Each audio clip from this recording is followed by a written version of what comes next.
होत बोरे गौवा बोले शाम के सियार अब भौजी के लार चुए देख के अचार बोलो हाय रे कर हो लाल कर हो लाल फागुन में ऐसन मिली न माल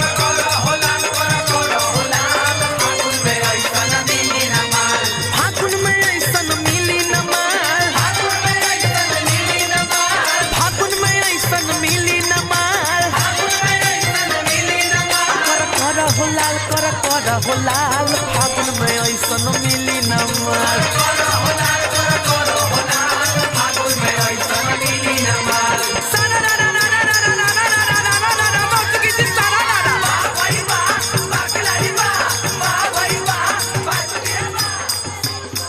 होत बोरे गौवा बोले शाम के सियार अब भौजी के लार चुए देख के अचार बोलो हाय रे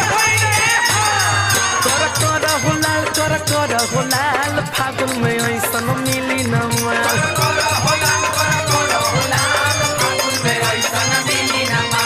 फागुन में ऐसन मिली न माल फागुन में ऐसन मिली न माल कर हो लाल फागुन में ऐसन